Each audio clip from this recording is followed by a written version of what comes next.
अरुण भूमि के सभी दर्शकों का एक बार मैं फिर से स्वागत करता हूं। आज मैं हूं रोइंग में, जो कि लोअर दिबांग वैली डिस्ट्रिक्ट में पड़ता है, और मैं आज नोगोरो मिलो जी के घर पे हूं, जो कि Dibang multipurpose project affected area committee यानी कि DMPAAC के चेयरमैन हैं। दर्शकों, आपने देखा होगा कि किस प्रकार से हमारा जो पिछला रिपोर्ट था उसमें नोगोरो मिलो जी ने बताया था कि कोर्ट आफ्टर कोर्ट केसेस करने के बाद आखिरकार जाकर के NHPC ने जो है 640 करोड़ का कंपनसेशन रिपोर्ट जो है वो हमारे DC दिबांग वैली के अकाउंट में डाल दिया। डाल देने के बाद में काफ़ी दिनों तक वहाँ लोगों को पैसा फिर भी नहीं दिया जा रहा था, तो उसके बाद में किसी प्रकार का रास्ता ना मिलते हुए प्रोजेक्ट अफेक्टेड जो फैमिलीज थी उनको रास्ते पे उतरना पड़ा और अपने ही पैसों के लिए स्ट्राइक तक करना पड़ा। 8 से 9 दिन तक स्ट्राइक चलता है और उसके बाद जो हमारा दिबांग वैली एडमिनिस्ट्रेशन है वो एश्योरेंस देता है कि आपको इतनी तारीख तक पैसा मिलना शुरू हो जाएगा, और उसके बाद स्ट्राइक कॉल ऑफ किया जाता है और लोग जो बताए गए शेड्यूल के मुताबिक अपना अपना पैसा लेने के लिए DC ऑफिस में पहुंचते हैं। लेकिन बात यहीं ख़त्म नहीं हो जाती है। खास करके मैं जब बात करता हूं कि ये 3 बस्तियों की, जिनका कि नाम है अलिली, अपराली और न्यू अनाया विलेज, ये तीनों ही जो बस्तियां हैं वो दिबांग वैली के अंदर हैं। तीनों बस्तियों से जब लोग वहां DC ऑफिस में पैसा लेने पहुंचते हैं, अपना कंपनसेशन का पैसा, अपने हक का पैसा लेने पहुंचते हैं, तो उन्हें उनका पैसा DC द्वारा नहीं दिया जाता और कहा जाता है कि आपको कुछ दिन और वेट करना पड़ेगा। आगे हम नोगोरो मिलो जी से जानेंगे कि आखिरकार शेड्यूल 1 दे देने के बाद भी किस लिए जो है ये तीनों विलेजेस का पैसा रोका है DC दिबांग वैली ने। सर, आपको तो सब जानते ही हैं क्योंकि आपने इस इशू को लेकर के हमारे दर्शकों को पहले बताया था, तो एक बार फिर भी आप दर्शकों को अपना नाम बता दीजिएगा। जी, मेरा नाम नोगोरो मिलो है। मैं Dibang multipurpose project affected area का चेयरमैन हूँ। ओके, तो सर सबसे पहले यहाँ 2 इशू है, मैं जैसा देख पा रहा हूँ। सबसे पहले सर आपसे जानना चाहेंगे, 300 प्लस जो प्रोजेक्ट अफेक्टेड फैमिलीज़ हैं, अलिली, अपराली और न्यू अनाया जो कि दिबांग वैली के अंदर है, इनको इनका बकाया जो मुआवजा है नहीं मिला है, जबकि DC ने इन्हें बुलाया था इनका मुआवजा देने के लिए। इसका क्या कारण है, आप बताइए। देखिए, इसका कारण तो हम भी जानने की कोशिश कर ही रहे हैं। अभी जैसे आपके माध्यम से हम लोग ये बताना चाहेंगे कि देखिए, जो 27 जो फरवरी को एक DC ने एक सर्कुलर दिया था कि हम लोगों का जो स्ट्राइक बंद कॉल का बाद में एक सर्कुलर दिया था, उसने तो DC ने एक सर्कुलर दिया था अलिली, अपराली और न्यू अनाया जो कि फुली अफेक्टेड है। उसका घर बार जमीन खेत सब जा रहा है, फुली अफेक्टेड है। तो उसका शेड्यूल दिया था, अलिली अप्रैली का जो डिसबर्समेंट का शेड्यूल दिया था 4 फरवरी को, और न्यू अनाया को दिया था 5 फरवरी को। तो अगर शेड्यूल में है तो अभी किस लिए नहीं इन लोगों का, पब्लिक लोगों का क्यों नहीं बढ़ रहा, ये तो हमारा समझ से भी बाहर है। इसलिए हमने DC को भी चिट्ठी लिखा कि इसका रीज़न बताइए। आपने वंस मैंने इसको डिसबर्समेंट का जो सर्कुलर में आप शेड्यूल देने के बाद में आप किस लिए इस लोगों को टॉर्चर कर रहा है। ये कानून, ये तो टोटली मैं तो कहूँगा क्राइम है।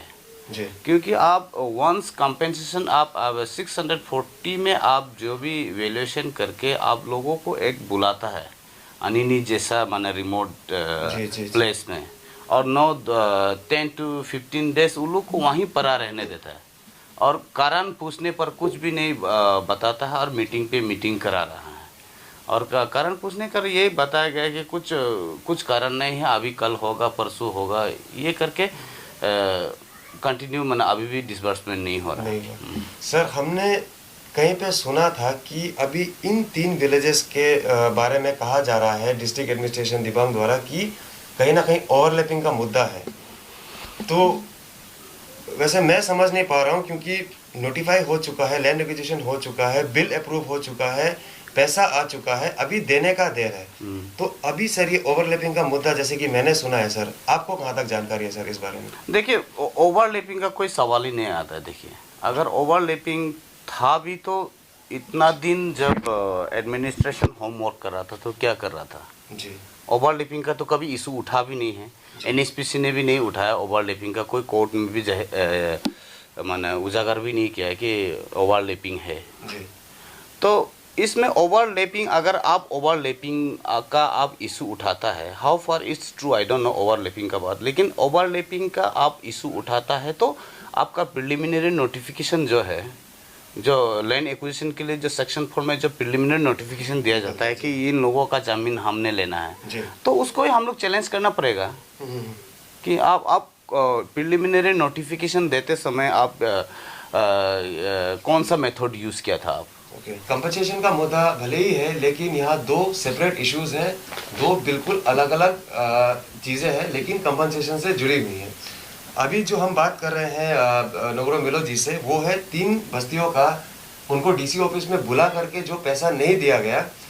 और मिलो जी का कहना है कि अनिनी बहुत ही इंटीरियर जगह है, जैसा हम सभी को पता है।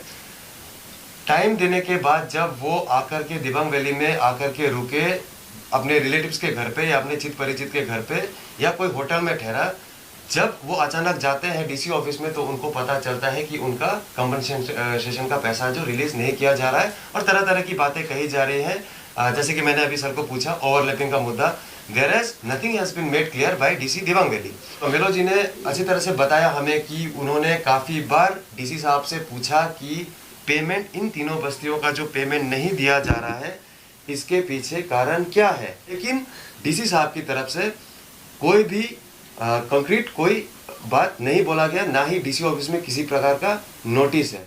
जैसे कि हम दूसरे मुद्दे पे आ जाते हैं अभी, जो आप लोग हैं एक कंटेस्टिंग पार्टी, तो आपको जैसे कि मैं देख पा रहा था ये जो कोर्ट का ऑर्डर था 10 दिसंबर 2021 का, इसमें कोर्ट ने साफ साफ कहा है कि विदाउट डिस्क्रिमिनेशन ऑन प्रोटेस्ट आप पैसा अपना रिसीव कर सकते हैं, वेरएज आपको आज तक भी अपना पैसा नहीं मिला। इसको थोड़ा सा हमारे दर्शकों को बताइए कि किस तरह का मुसीबतों का सामना आपको करना पड़ रहा है, और डीसी दिबांग वैली जो है किस प्रकार के हथकंडे अपना रहा है मैटर को और डिले करने के लिए। देखिए हम तो शुरू से ये कह रहे हैं कि ये डिसबर्समेंट प्रोसीजर ही इलीगल है। okay. बहुत गलत तरीका से डिसबर्समेंट प्रोसीजर वहाँ चला रहा है डीसी। ओके।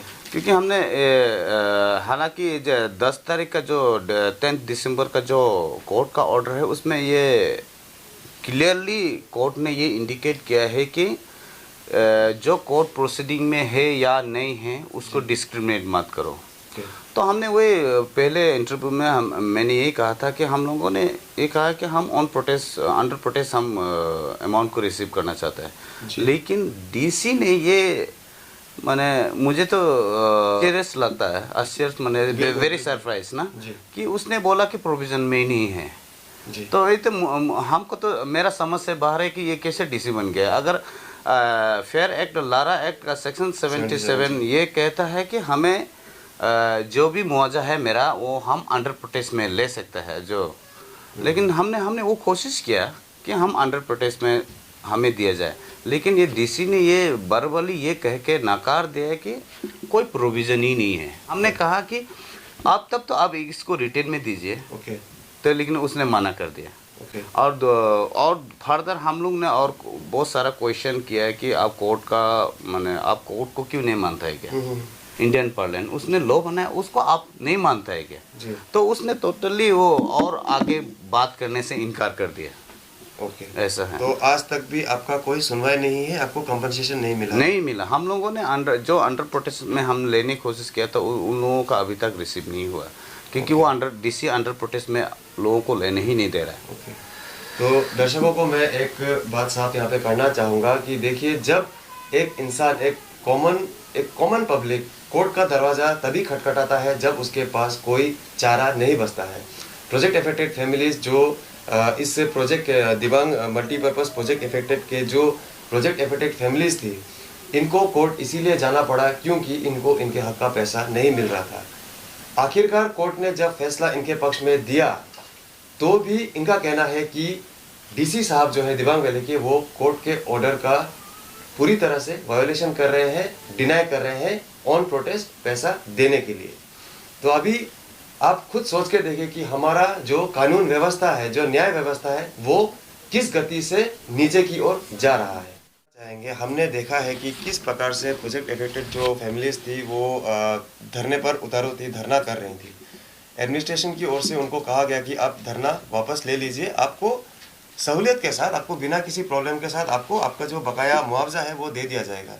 पर अभी देखने में ये आता है कि ये जो 300 से ज़्यादा अफेक्टेड परिवार है, मैं देख पा रहा हूँ कि इनको नहीं मिल पा रहा है पैसा। क्या ये सरकार की तरफ से सर अपना जो वायदा किया हुआ था उसकी तरफ से वो पीछे हट रहे हैं? आपको क्या लगता है सर? नहीं देखिए, हम तो यही कहेगा कि हम सड़क में उतरना किस लिए पड़ा था, कि सड़क में हम लोगों के लिए हम उतरना इसलिए पड़ा था कि सरकार या और एनएचपीसी का एक मिली भगत है। ये तो मैं तो डायरेक्ट स्पष्ट कहूँगा जी। कि देखिए, हमारा जो कोर्ट ने भी एक स्पष्ट कहा है कि लोगों का जो आपने मुआवजा देना है वो तो दे दीजिए विदाउट डिस्क्रिमिनेट, वो भी नहीं दे रहा था। ओके। कि इसलिए हम लोगों ने उतारा। फिर यहाँ जो अभी जो 3 गांव हैं जो फुली अफेक्टेड है, ओके। उसका अभी जो डिसबर्समेंट का शेड्यूल में होते हुए क्यों नहीं दे रहा, इसमें भी मुझे तो एक डाउट है जी। कि ये लोग मैनिपुलेट करना चाहता है क्या। ओके। ये गांव को पैसा को कुछ अपना लिपापोती करके पैसा बचाना चाहता है क्या। जी। मैं तो यही कहूँगा ना, अभी और कुछ कहने के लिए तो हम लोग का पास तो बचा नहीं है। ये डाउट ही तो करना पड़ेगा। अभी सरकार किस लिए ये आप वंस आप वैल्यूएशन करके आप नोटिफाई करता है कि ये शेड्यूल में लोगों को बांटना है, उसका बावजूद ये 15 डेज तक आप लोगों को मैंने जो कॉम्पेंसेशन डिसबर्स नहीं करके अभी ऐसा हैंग करके रखने का क्या वजह, कारण ही नहीं है। कारण भी बताया नहीं जा हाँ, रहा। ये इलीगल है। ये तो हमने इसलिए कुछ अपना पीएफ लोगों को भी ये मैं डिस्कस किया कि आप डीसी का हम डीसी का अगेंस्ट में एफआईआर करेंगे। हम एफआईआर कर सकता है, लेकिन अभी तक नहीं किया क्योंकि हम लोग देख रहा है इल्लू का कुछ प्रॉब्लम, क्या प्रॉब्लम हो सकता है, कुछ प्रॉब्लम तो हो ही नहीं सकता है, तो बताया भी नहीं। हाँ, है तो बताया भी नहीं है। और ऐसे हम लोग सुनने में आता है कि यहाँ कोई बोल रहा है हमारा पीएफ हमको बदनाम दे रहा है इसमें। अच्छा। ये नोगरो मेलोजी ने कुछ कंप्लेन किया है क्या, वो कुछ ओवरलैपिंग का चलते कुछ। हमने तो ओवरलैपिंग का जब क्वेश्चन उठा था, शुरू से मैंने कहा था ओवरलैपिंग का कोई इशू नहीं उठना चाहिए इधर जी। कि वंस आप सेक्शन 4 में आप नोटिफाई करता है कि तब तो आप ओवरलैपिंग का जब क्वेश्चन उठेगा तो सेक्शन 4 का जो प्रिलिमिनरी नोटिफिकेशन है उसको भी हम लोग चैलेंज करेंगे ऐसा होने से। जी जी। ये हमने शुरू में स्पष्ट बोला था, डीसी का सामने भी बोला है, प्रीवियस डीसी को भी मैंने कहा है। लेकिन यहाँ तो ऐसा अफवाह फैला जा रहा है कि ये नोगरो मेलो का वजह से पीएफ का जो चेयरमैन है उसका कुछ कंप्लेन का है। ये तो सरासर गलत है। ये तो देख रहा है, दुनिया देख रहा है, जनता देख रहा है, इसमें तो राजनीति हो रहा है। मुझे लग रहा है राजनीति हो रहा है। हम कोई राजनीति, ये सब लोगों का जो मुआवजा को लेकर हम राजनीति करने में हम कोई दिलचस्पी नहीं है, लेकिन हमको मजबूरन बोलना पड़ रहा है, इसमें राजनीति हो रहा है लगता है मुझे। तो मैं अपने अरुण भूमि के दर्शकों को फिर से एक बार याद दिलाना चाहूँगा, पिछले कुछ दिनों में आपने एक रिपोर्ट अरुण भूमि की तरफ से देखा होगा जहां हमारी संवाददाता मिस मोटो मिमी ने अनिनी जाकर के दिबांग वैली डीसी को सवाल पूछने की कोशिश की कि क्यों इन 3 बस्तियों का पैसा नहीं दिया जा रहा है, क्यों लोगों से एफिडेविट साइन करवाया जा रहा है कंपनसेशन अमाउंट रिसीव करवाने से पहले, और क्यों जो कंटेस्टिंग पार्टीज है कोर्ट में प्रोजेक्ट अफेक्टेड फैमिली जिनके की चेयरमैन नोगरो मेलोजी है, क्यों इनको इनका बकाया राशि नहीं दिया जा रहा है ऑन प्रोटेस्ट में। लेकिन आप सभी ने देखा होगा कि डीसी दिबांग वैली पगली सोरा जी ने किसी प्रकार का कोई उत्तर नहीं दिया, सीधे अपने चैम्बर में चले गए और दरवाज़ा मुंह पे बंद कर दिया। तो हम ये सवाल हमारी सरकार, राज्य सरकार के सामने रखना चाहते हैं कि क्या जो गरीब जनता है वो अपनी मुसीबत के समय में वो किसके पास जाएगी ऐसे सिचुएशन में, क्योंकि डिस्ट्रिक्ट का जो हेड है डीसी ही होता है, जिला कलेक्टर होता है।